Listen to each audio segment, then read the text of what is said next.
Hello everyone, आज की इस यूट्यूब वीडियो में आप जानेंगे कि आपने एयर ब्रश मशीन के साथ किस तरह से परफेक्ट ऑम्ब्रे क्रिएट करना है ताकि आप ये साइड वाली क्लिप की तरह बिल्कुल भी मेस क्रिएट ना करें।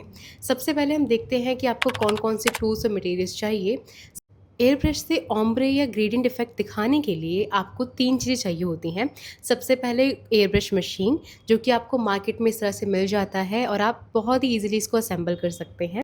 आजकल मार्केट में डिफरेंट डिफरेंट तरह के एयर ब्रश भी आते हैं, जिसमें कि आपको सेटिंग्स दी जाती हैं, जिसमें कि आप एडजस्ट कर सकते हैं स्पीड को, कि एयर ब्रश किस स्पीड से चल सकता है। तो मैं आपको सजेस्ट करूँगी कि आप वही वाला एयर ब्रश लें। दूसरा आपने चाहिए होता है जेल पॉलिश, जिस भी कलर से आप ऑम्ब्रे इफेक्ट करना चाहते हैं। और तीसरी चीज़ आपको चाहिए होती है एसीटोन। अब हम देखते हैं कि किस तरह से सेट करना है आपने एयर ब्रश मशीन को। सबसे पहले ये जो लिड है आपने वो हटानी है और उसके बाद जितना जेल पॉलिश आपको चाहिए, जितना भी आप अगर आप 10 फिंगर्स पे करना चाहते हैं तो थोड़ी ज़्यादा जेल पॉलिश के ड्रॉप्स आप डाल सकते हैं, लेकिन मैं यहाँ पे सिर्फ एक ही टिप पे कर रही हूँ, तो मैंने हल्का जेल पॉलिश डाला है। और जितना आप जेल पॉलिश ले रहे हैं उतने ही रेशियो में आप एसीटोन को भी लीजिएगा, ताकि वो एक परफेक्ट लिक्विड का जो कंसिस्टेंसी बन पाए। अगर आप कम रेशियो में डालेंगे एसीटोन को तो थिक हो जाएगा, और अगर ज़्यादा ही रेशियो में डाल देंगे तो वो बहुत ज़्यादा लिक्विडी हो जाएगा। तो मेक श्योर करिएगा कि आपका ये जो लिक्विड है एसीटोन का वो बिल्कुल परफेक्ट रहे, ताकि जब आप ऑम्ब्रे इफेक्ट क्रिएट करें तो वो ईजिली हो जाए। अब हम देखते हैं कि हमने किस तरह से ऑम्ब्रे इफेक्ट क्रिएट करना है। सबसे पहले आपने ये जो हैंडल कह सकते हैं, बटन कह सकते हैं, बटन तो नहीं है, हैंडल, इसको बहुत ही धीरे धीरे प्रेस करना है। अगर आप बहुत ज़्यादा एक ही बार प्रेस कर देंगे तो बहुत ज़्यादा क्वांटिटी में प्रोडक्ट बाहर आएगा। दूसरी चीज़ आपको ध्यान रखनी है कि बहुत ही पास से इसको नहीं रखना है टिप के, नहीं तो एक ही बार पैच बन जाएगा और वो बिल्कुल भी अच्छा नहीं लगेगा। हल्का सा डिस्टेंस मेंटेन करना है। तीसरी चीज़ कि आपको जो नेल है उसको तीनों साइड से कवर करना है, मिड, राइट और लेफ्ट साइड से। उसके बाद आपने टिश्यू पेपर पे एक बार प्रैक्टिस करनी है और फिर यही सेम चीज़ आपने दोहरानी है टिप के ऊपर, या आप जिस भी नेल के ऊपर कर रहे हैं वहाँ पे दोहरानी है।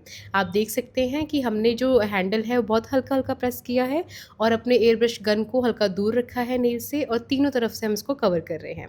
इसी तरह से आपका परफेक्ट ऑम्ब्रे क्रिएट हो जाएगा, और उसके बाद आपने इसको 60 सेकेंड के लिए यूवी लैंप में डालना है। एंड देन आफ्टर दैट अगर आप चाहते हैं पिगमेंट और बढ़ाना तो बढ़ा सकते हैं, नहीं तो आप टॉप कोट से एक लेयर लगा के अगेन 60 सेकेंड पे इसको ड्राई कर सकते हैं, जिससे कि आपका ऑम्ब्रे इफेक्ट बिल्कुल रेडी हो जाएगा।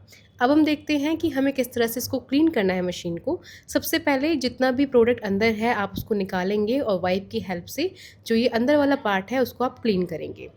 आफ्टर दैट आपने हल्का सा एसीटोन डालना है और देन आप अपने एयर ब्रश मशीन को ऑन करना है और इस तरह से प्रोडक्ट जो है वो बाहर निकालना है।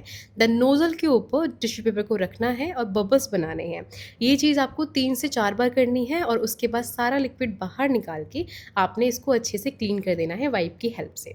आफ्टर दैट आप क्या करेंगे, अगर ये क्लीन हो जाए देन आपने ये जो आगे का नोज़ल है उसको निकालना है और उसको आपने एसीटोन में 2 मिनट के लिए डाल देना है। और तब तक आप क्या करेंगे कि ये जो पिन है उसको वाइप की हेल्प से क्लीन कर देंगे। ध्यान रखना है कि हम एसीटोन में इसको इसलिए डाल रहे हैं क्योंकि एसीटोन की हेल्प से ना जो जेल पॉलिश होता है वो बहुत ही पतला हो जाता है, वो निकल जाता है। फिर आप क्या करेंगे, ब्रश लेंगे और नोज़ल का आगे वाला पार्ट को अच्छे से क्लीन कर देंगे, और जिस पोर्ट में हमने यहाँ पे जेल पॉलिश को डाला था उस पोर्ट को भी हम हटा सकते हैं और बाद में असेंबल कर सकते हैं। आप देख पा रहे हैं कि कितनी ज़्यादा गंदगी जम चुकी है वहाँ पे, और इसको आपने क्लीन करना पड़ता है टाइम टू टाइम, ठीक है।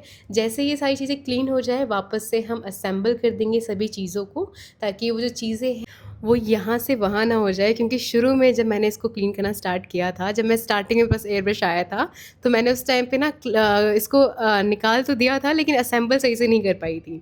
लेकिन अब मुझे परफेक्टली आता है, तो इसीलिए मैं आप लोगों को ये अच्छे से बता रही हूँ कि जैसे ही चीज़ें निकालें उसी टाइम पे वहाँ पे इसको लगा भी दीजिए। और अब आप इस वीडियो की हेल्प से ऑम्ब्रे किस तरह से बनाना है आपने ये भी सीख लिया है, और साथ साथ आपको ऑम्ब्रे मशीन कैसे क्लीन करना है ये भी आप सीख चुके हैं। तो आई होप कि आपको ये वीडियो हेल्प करी हो। Bye bye.